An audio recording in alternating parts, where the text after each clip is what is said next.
The gun came out during the second verse, silver and small, but clear enough under the stage lights that half the room gasped at once.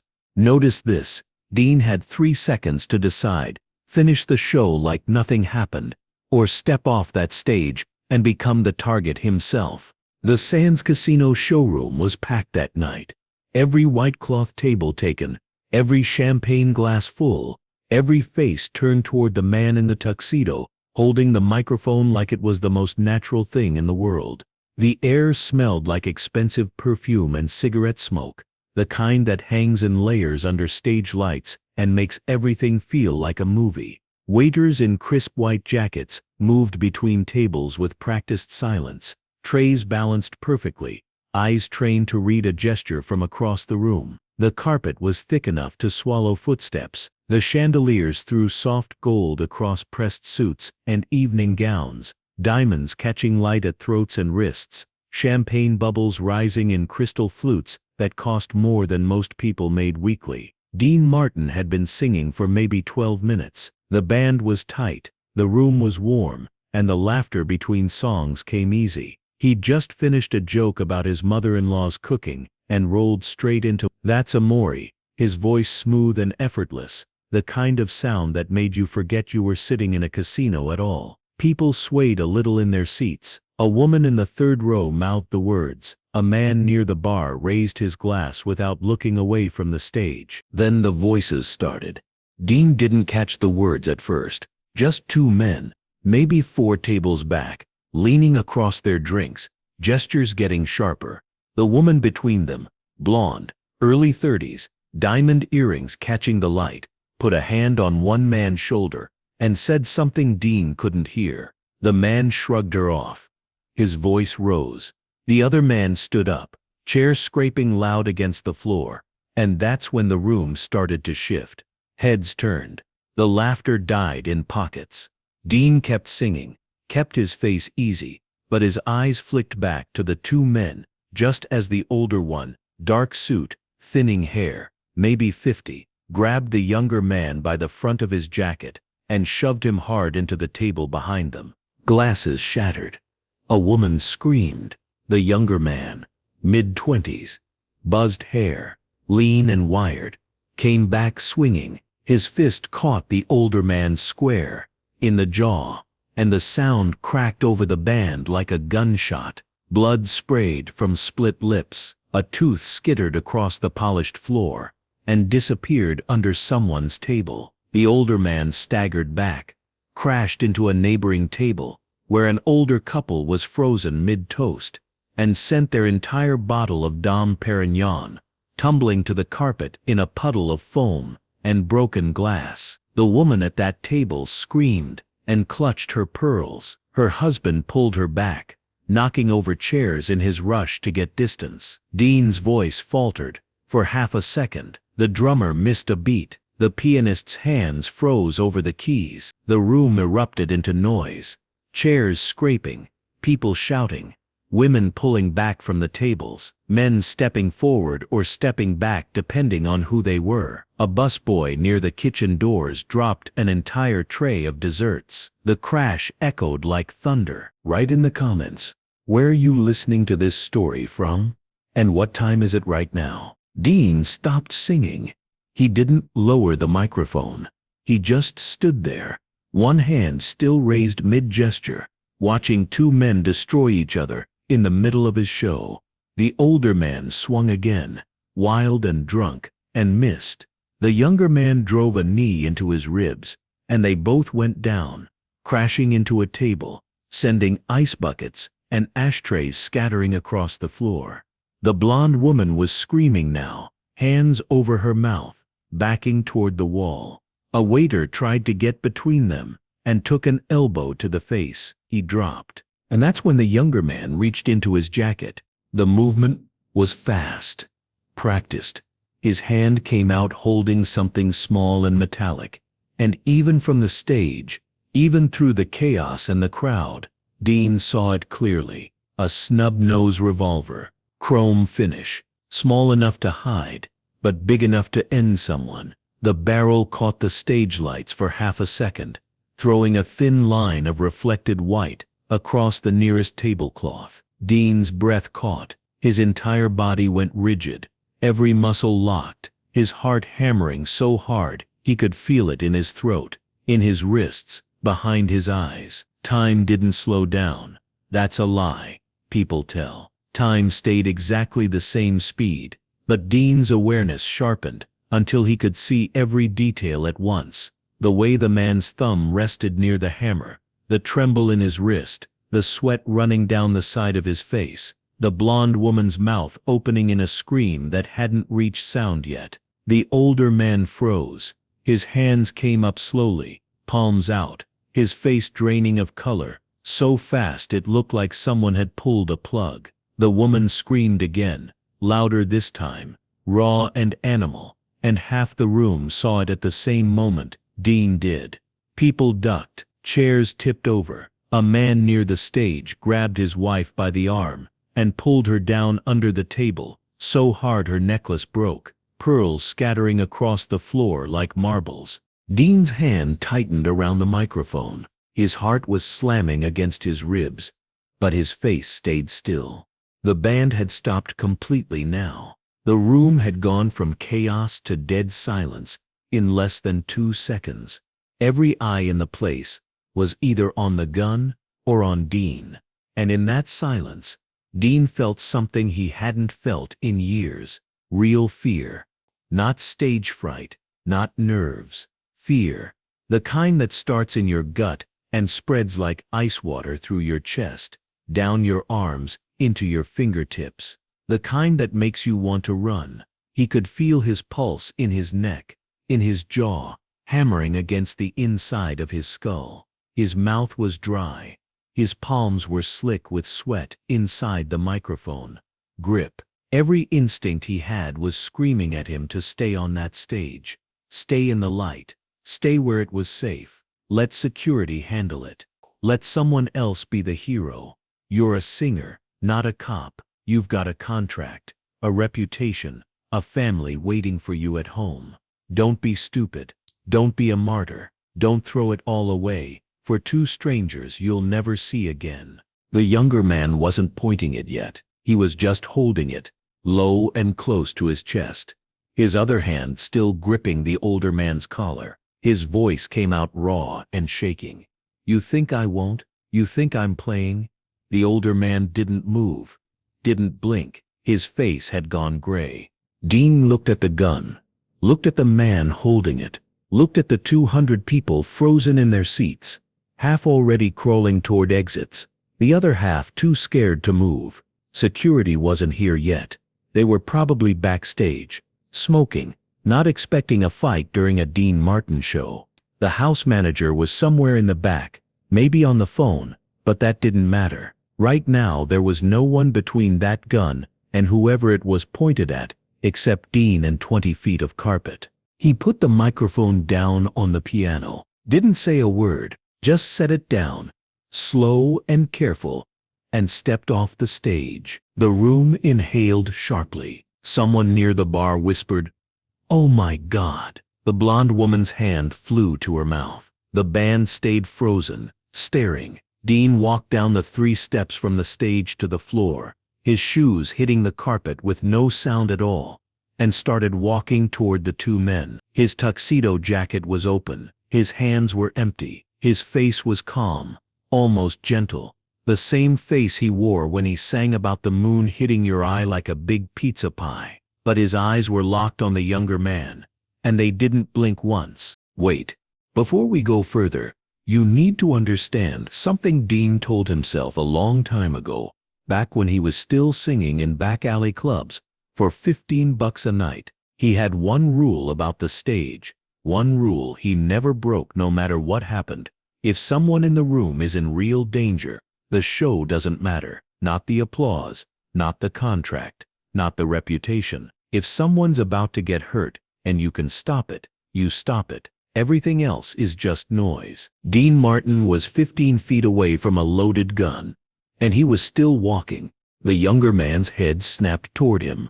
His hand jerked, and for one terrible second, the gun swung halfway toward Dean, before stopping. "Stay back," the man said. His voice cracked. "I'm not kidding. Stay the hell back." Dean didn't stop, didn't slow down, didn't put his hands up. He just kept walking, steady and easy, like he was crossing the stage to take a request. His voice came out low and clear, the same voice that had just been singing about love and wine and moonlight. "Put it down, kid." The man blinked. His grip on the gun shifted. "You don't know what he did." "I don't care what he did," Dean said. He was 10 feet away now, close enough to see the sweat on the man's face, the way his hand was shaking, the safety still on. "You pull that trigger in here. You're not just hurting him, you're hurting her." He nodded toward the blonde woman, still frozen against the wall, tears streaking her makeup. "You're hurting everyone at these tables. You're hurting yourself. And for what?" The older man hadn't moved. His eyes were wide, his breath coming fast and shallow, but he kept his mouth shut. Smart. Dean kept his focus on the younger man. "Whatever he did, whatever this is about, it's not worth it. You know it's not. Look around this room. Look at these people. You think any of them are gonna remember his name after tonight?" Dean took another step, 8 feet. "But they'll remember yours. They'll remember the kid who pulled a gun at a Dean Martin show and threw his whole life away over some beef that won't matter in a week." The younger man's jaw was clenched so tight, his teeth should have cracked. His hand was still shaking. The gun was still out, but he wasn't pointing it anymore. It was angled down, just a little, toward the floor. Dean saw it, saw the shift, took another step. "Give me the gun," Dean said. His hand came up, palm open, steady as a rock. "Give it to me and we'll figure this out. But you gotta give it to me right now." Listen carefully to what happened next, because this is the part most people get wrong when they tell this story later. The younger man didn't drop the gun, didn't hand it over. What he did was look at Dean Martin, really look at him, right in the eyes, and for maybe 3 seconds, nobody in that room breathed. Then the man's face crumpled. Not into tears, not into rage, into something worse, exhaustion, like he'd been holding up a building for 6 months and just realized he didn't have to anymore. His hand opened. The gun hit the carpet with a soft thud, and the entire room exhaled at once.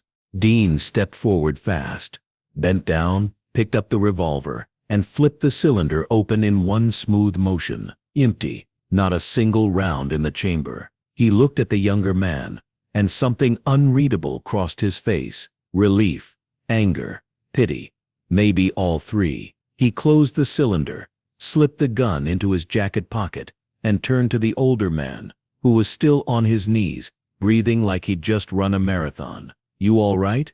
The man nodded, couldn't speak. Dean looked back at the younger man. "Sit down. Don't move. Don't say a word." Security came through the side doors. 30 seconds later, 4 men in dark suits moving fast. The house manager was right behind them, face pale, tie crooked, already barking orders. Dean handed the gun to the lead security guy without a word, and stepped back. The younger man didn't resist, didn't fight, just let them take his arms and walk him toward the exit. Head down, shoulders shaking, the older man got escorted out the other direction, flanked by 2 more security guards. The blonde woman followed, still crying, one hand pressed to her chest like she was trying to hold her heart in. And just like that, it was over. Dean stood in the middle of the showroom floor, tuxedo jacket still open, breathing steady, and looked at the 200 people staring back at him. Some were still under tables. Some had made it halfway to the exits. A few were crying. Most were just frozen, eyes wide, like they weren't sure if they were safe yet, or if the nightmare was about to start again. Dean walked back to the stage, picked up the microphone, looked at the band. The pianist's hands were still hovering over the keys. The drummer was gripping his stick so hard his knuckles were white. Dean gave them a small nod, and the tension in their faces broke just a little. He turned back to the room and cleared his throat. Well, he said, his voice carrying easy and warm, like nothing had happened at all, "That's one hell of a heckler." Somebody laughed. One person somewhere near the back. Then another. Then a whole table. And just like that, the room came back to life. People started sitting down. Waiters came out and started cleaning up broken glass. A couple near the front row raised their glasses toward Dean, and he raised an imaginary glass back. The band kicked back into the intro for Ain't That a Kick in the Head, and Dean started singing again like the last 5 minutes hadn't just rewired every nerve in his body. But here's what the audience didn't see. Here's what nobody in that room could have known unless they were watching Dean's hands. His left hand, the one not holding the microphone, was trembling, not a lot. Just enough that if you were close, if you were paying attention, you'd see his fingers twitch every few seconds like they were trying to shake off something they'd touched and couldn't forget. He kept that hand in his pocket for the rest of the set. Remember this moment, because it's going to matter later when you understand what that gun really meant. It wasn't about the violence. It wasn't about the fight. It was about the choice Dean made the second he saw it. Most people, smart people, careful people, would have stayed on that stage, would have let security handle it, would have protected themselves first, and dealt with the guilt later. Dean didn't. He walked toward the danger, not because he was fearless, but because leaving someone to face it alone felt worse than anything a gun could do to him. The rest of the show went smooth. Dean sang for another 40 minutes, told jokes, took requests, flirted with a woman in the second row who blushed so hard her husband laughed. By the time he finished the closer, everybody loves somebody. The room was on its feet, clapping and whistling like it was the best night of their lives. And maybe it was. Maybe that's the thing about fear. When you survive it, when you come out the other side and realize you're still breathing, everything tastes a little sweeter. Dean took his bow, waved to the crowd, and walked off stage to a standing ovation. The second he was through the curtain, his knees almost buckled. He caught himself on a road case, one hand braced against the black plastic, breathing hard. His shirt was soaked through with sweat. His tie was crooked. The stage manager, a short guy named Lou with a clipboard and a nervous habit of chewing his thumbnail, rushed over. "Jesus, Dean. You okay? You need a medic? You need—" "I'm fine," Dean said. His voice came out tight. He straightened up, ran a hand through his hair, and tried to smile. It didn't quite work. "I'm fine. Just give me a minute." Lou nodded and backed off, still watching him like he might collapse. Dean didn't collapse. He walked to his dressing room, shut the door, sat down on the leather couch, and stared at the wall for maybe 10 minutes without moving. His hands were still shaking.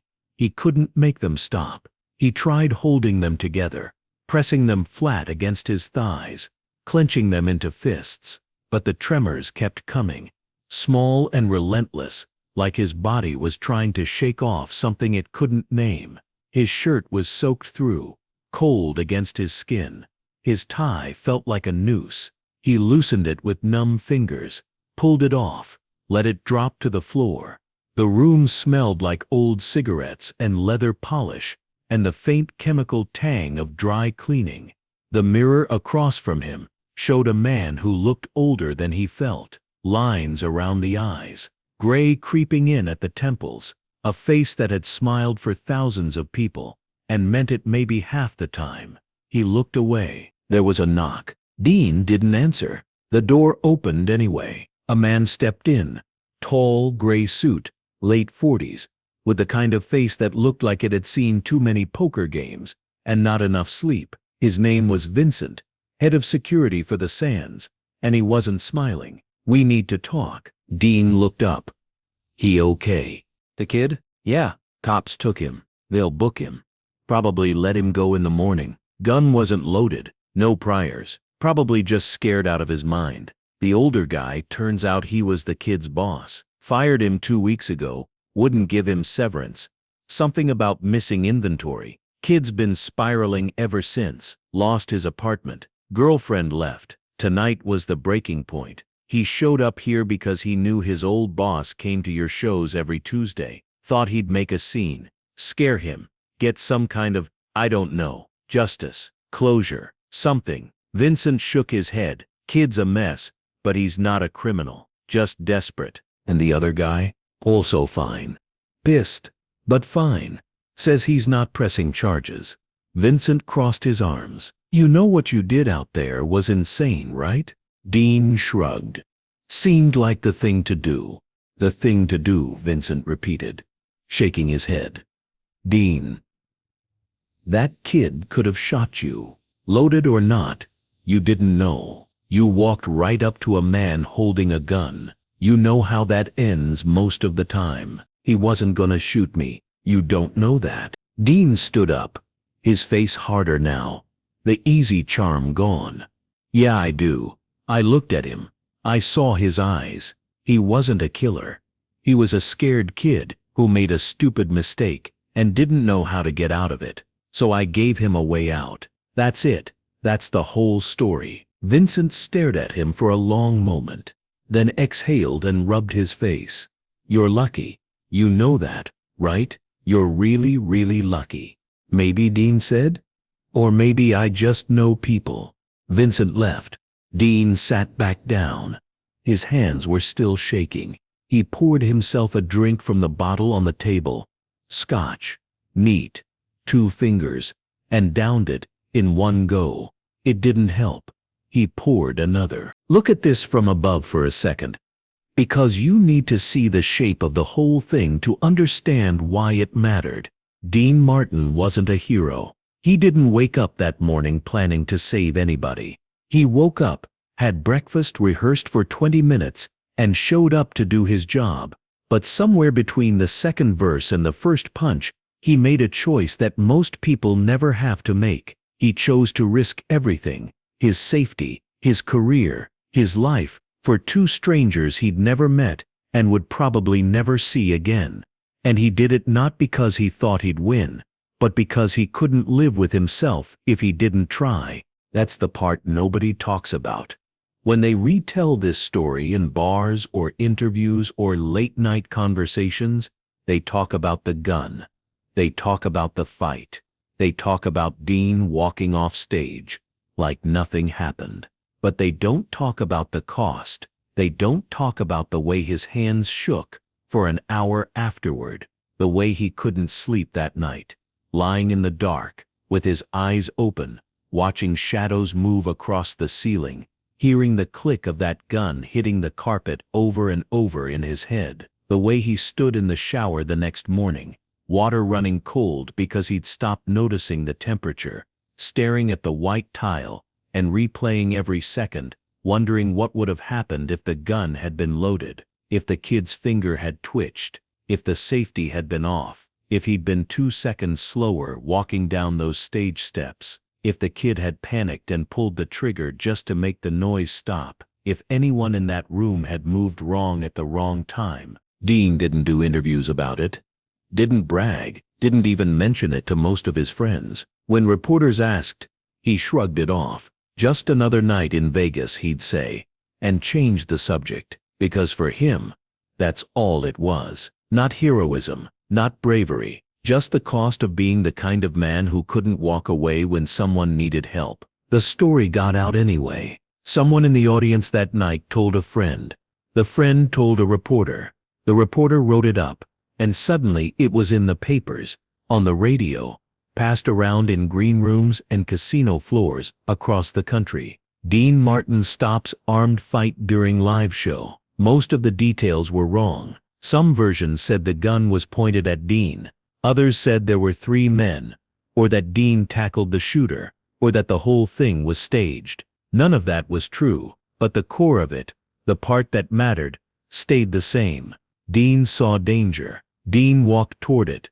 Dean stopped it. And the thing is, nobody who knew him was surprised. 3 weeks later, Dean was back at the Sands. Same stage, same showroom. The tables were full again.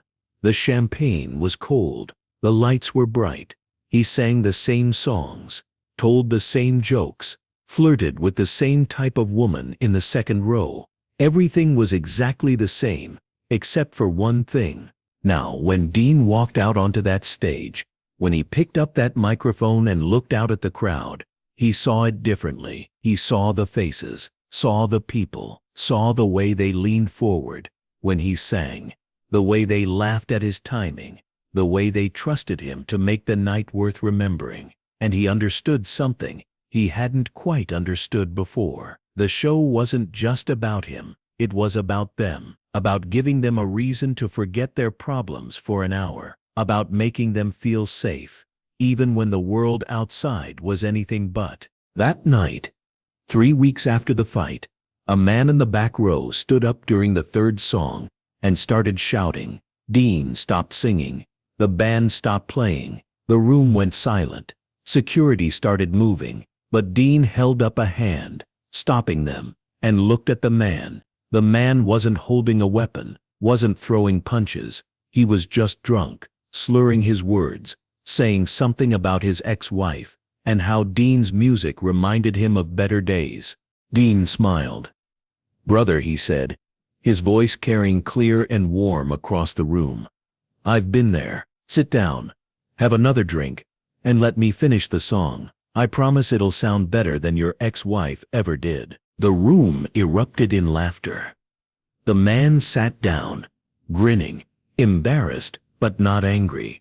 Security backed off. Dean nodded to the band, and they picked up right where they left off. Later, backstage, Lou, the stage manager, asked him why he didn't just let security handle it. Dean shrugged. Guy wasn't dangerous. He was just sad. And if I've learned anything, it's that you don't fix sad with force. You fix it with a song and a joke, and maybe a little kindness. Lou shook his head, smiling. "You're something else, Dean." "Nah," Dean said, pouring himself a drink. "I'm just a guy who sings for a living. The rest is just trying not to screw it up too bad." If you made it this far, if you stuck with this story all the way to the end, then you already know something most people miss. The real story wasn't about the gun. It wasn't about the fight, or the hero moment, or the headlines. The real story was about a man who understood that the stage wasn't a shield, it was a responsibility.